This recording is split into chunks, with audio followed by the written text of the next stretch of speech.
You know, now Charlotte and I have funding, we have a lot of access to information about keeping your horses sound, what to do, how much work they need, and so we try and really do things. It's not like a factory, get on, get off.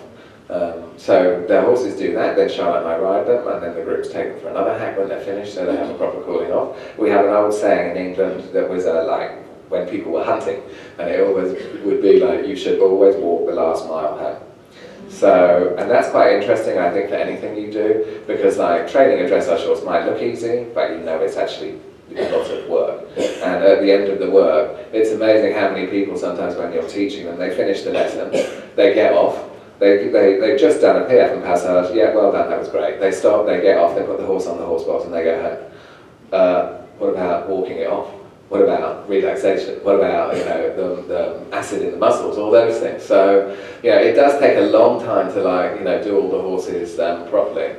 But we finish riding by 1 o'clock, and then in the afternoons we teach. We only do 4 days a week, so that's also something I think people don't really understand. Maybe that, you know, those horses became Grand Prix at 9 years old on 4 days a week.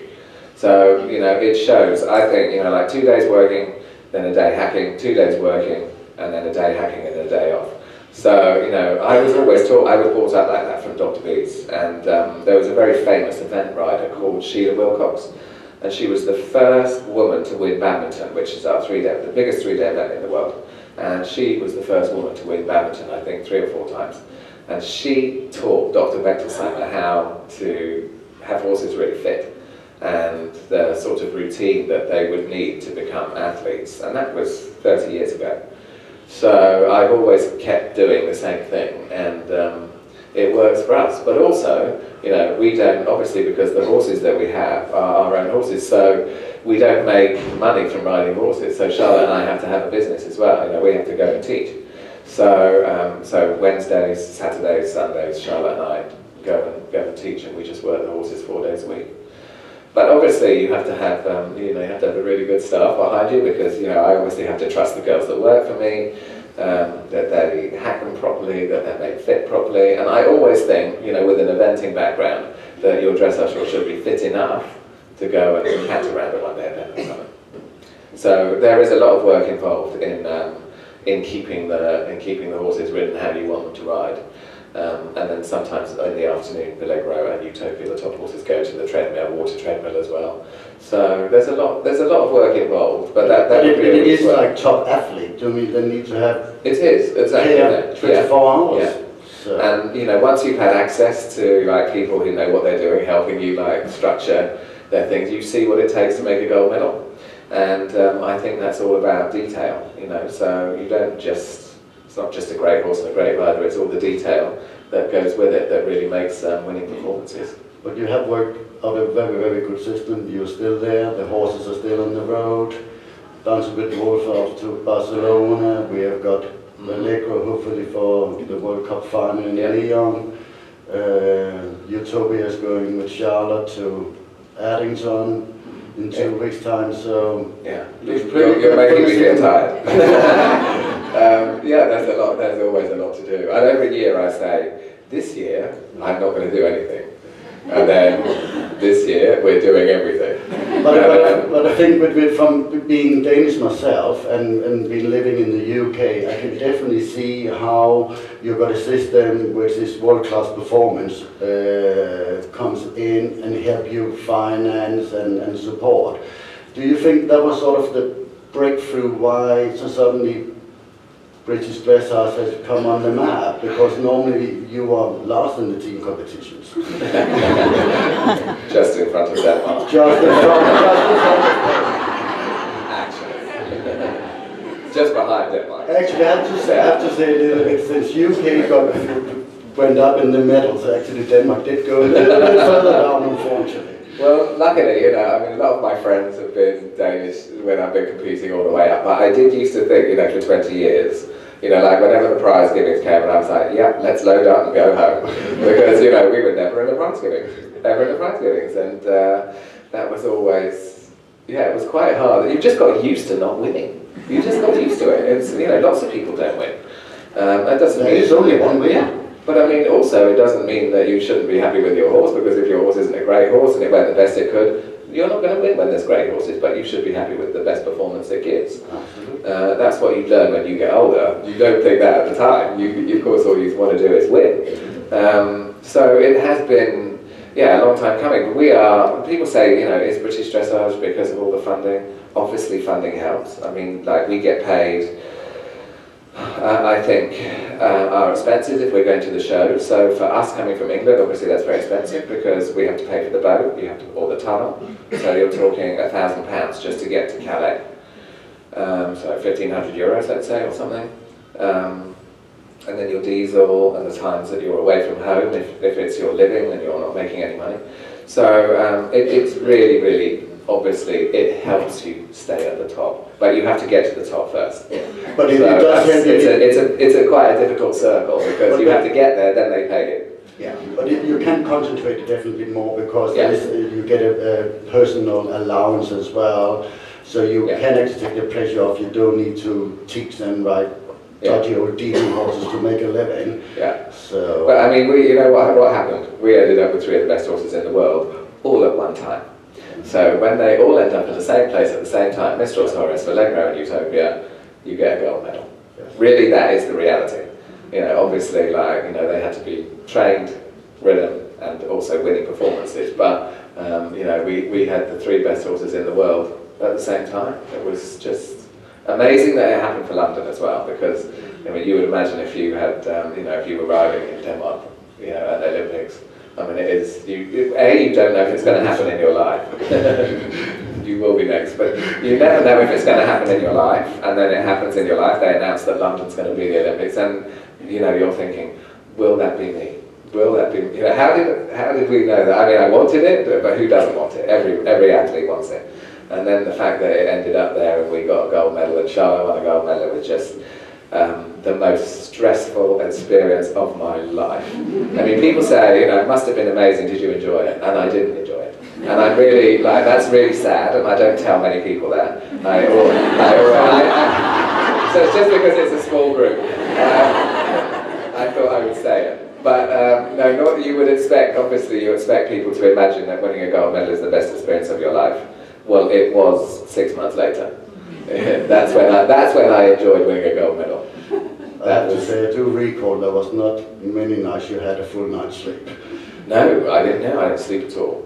And, you know, I mean, I am quite laid back. I mean, I'm not like a stressful person, but I didn't sleep for about a month. But again, it's not just the pressure of your own riding. You have to mentor Charlotte. You have to keep the horses on the road, and you have the whole pressure that suddenly you were there in reach of the gold. You must have been under tremendous pressure. It is an understatement. I mean, to be a rider and a trainer and an owner in the Olympics, it was quite like shocking. And a lot of things, you know, don't go how you want them to go when things are happening around you like that. And you know, everyone says you have to control them, but you can't really control everything. And, you know, all I could think of was, if one of my horses goes lame, then the team is finished. You know, that's how serious it was. And of course, everyone expected us to win gold because we won a gold to the Europeans before. And Charlotte, for the first time in her life, was beginning to get a little bit nervous. So I was then like not really concentrating on Utopia. So I was really trying to concentrate on her. And then of course I went to that show in Fritzon's on Utopia just before the Olympics, and it was terrible. And you know, and I was like, oh, one minute I'm winning like a gold medal, and I had an individual silver the year before, and now suddenly I'm like getting number 10, you know, in the rankings, because, you know, I just can't maintain this performance because I'm not spending enough time on my own horse as well. So yeah, going down that tunnel, you know, when your mouth is completely dry, and yeah, and I had to ride first as well, because Laura and Charlotte, obviously, because of my performance, I needed to go first because I was obviously like expected to get the not high score, and you know, to have to, and we went straight after Germany, and obviously they were supposed to also win a gold medal. So then they said to me, oh, she got 77% by the rider I was against, So, oh my God, 77, please. I have to get 78. So, you know, it's always, there's a lot of pressure that... Sometimes it sounds like a job in Tesco for 9 would be quite nice. in the morning. Yeah, would be quite nice, wouldn't it? Yeah, 9 till 5. But on the other hand, you need to feel alive as well, so you need to put yourself into situations like this. Yeah, maybe. Give it a go sometime and see what you think. It's, yeah, but I mean, look at it. I mean, I feel like we've changed the face of British dressage. You know, I mean, it will always be remembered for that now. And the fact that Charlotte was so new and fresh and it was just a fantastic. I mean, dressage, I don't know how famous dressage is in Denmark, but dressage in England, I mean... You did have this Harlow. Huh? You did have this Harlow, that's right, but I don't remember those days. So, I mean, but dressage, the name dressage, how famous is it? I mean, in England it wasn't famous at all. And then suddenly we had the front pages of newspapers, we were doing chat shows, you know, we were invited to everything that Olympic gold medalists are invited to. And mostly people were making fun of dressage, but they were talking about it. So on one hand you were like, this is really, you know, do you know how hard this sport is? You know, because like on the comedy shows at night they use it and, you know, people prancing around on horses and, you know, you're like, ha ha ha. Ha ha. That's not funny anymore, but anyway, but they're still using dressage and they're talking about it, and even now they're talking about it. So, you know, it did change the face of dressage in England, and that, I think that was fantastic. That's what it was supposed to do. I don't know how much good it's done for everybody afterwards, because they always say, what is your legacy? That's always a question we get asked. What is the legacy from London Olympics? And that's, you're not quite sure, because of course the venue is taken down, so, you know, we didn't build a stadium and keep it for everyone to ride in. And also, you know, it's supposed to inspire people. So British Dressage says now, and this is 2 years later, that now they start to see an increase in membership, but that's taken 2 years. So you think suddenly the Olympics are over and your sport's going to go whoosh, but it's taken a few years to get there. Very, very interesting. Any questions? Questions time. Yes! The main theme being horses' well-being, I have read once that the way you keep Utopia, who's a really difficult horse, is he's staying outdoors at night or in an outdoor stable or something like that. And I was hoping very much that you would talk about the well-being of the horses in the stable. Yeah, I mean that's actually that's how Chinese whispers. So Utopia is the easiest horse in the world. So he's not difficult at all. He has a normal. All of our horses, we're very lucky in the fact that, you know, we have all of our horses can have regular turnouts. So I have 30 acres of paddocks. So with 18 horses, that means that all the horses can go out. He's a stallion. He's completely normal. He gets ridden. He goes in the field, but he lives in a stable at night. My other I have a couple of Grand Prix horses at the moment, Dances with Wolves. He's a hot horse, so he gets ridden, he goes in the field. That helps.